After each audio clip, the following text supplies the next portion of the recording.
Hello everyone, আপনাদের সকলকে স্বাগত জানাই। বর্ষাকাল শুরু হলেই বা বর্ষাকাল আসলেই মানুষের শরীরে বিভিন্ন ধরনের সমস্যা হয়ে থাকে। যেমন হঠাৎ হঠাৎ করে জ্বর এসে যায়, পেটের সমস্যা হয়ে থাকে, পাতলা পায়খানা বা আমাশা হতে পারে, আবার অ্যালার্জির সমস্যা হয়ে থাকে। তো তখন নানা রকম সমস্যার সম্মুখীন হতে হয়। তাই বর্ষাকালে যে ওষুধগুলি বাড়িতে রাখা খুবই জরুরি, না হলে আপনারাই বিপদে পড়বেন।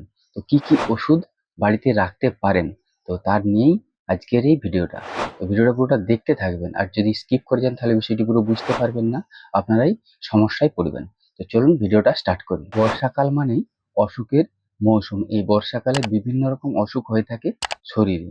যেমন হঠাৎই জ্বর আসে বা ভাইরাল ফিভারের কারণে জ্বর আসে হঠাৎই, তখন কিন্তু সেই জ্বরকে কমানোর জন্য আপনার বাড়িতে প্যারাসিটামল রাখতে হবে, নাইলে জ্বর কমবে না। তখন আপনি অনেক সমস্যার সম্মুখীন হতে পারেন।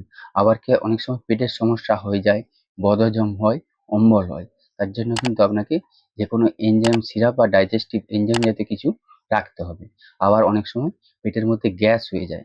পেটের মধ্যে গ্যাস হলে বিভিন্ন রকম সমস্যা হয়, শরীরে বিভিন্ন অস্বস্তি হয়ে থাকে। তার জন্য আপনাকে প্যান্টাপ্রাজল বা ওমিপ্রাজল জাতীয় কিছু গ্যাসের ওষুধ রাখতে হবে। আবার অনেক সময় বমি বমি ভাব বা বমি হতে পারে। তার জন্য আপনাকে টম্পেউটন বা অনডেনসেটন জাতীয় কিছু ওষুধ রাখতে হবে। আবার অনেক সময় পেটের সমস্যার কারণে পাতলা পায়খানা বা আমাশার মতো সমস্যা হয়ে থাকে। তখন আপনারা ম্যাট্রোজিল বা ফ্ল্যাজিল 400 mg ট্যাবলেট ব্যবহার করতে পারেন, বা তার সাথে বাড়িতে ওআরএস রাখতে পারেন, ওআরএস গুলে খেতে পারেন। আবার অনেক সময় কি হয়, অ্যালার্জির সমস্যা হয়ে যায়।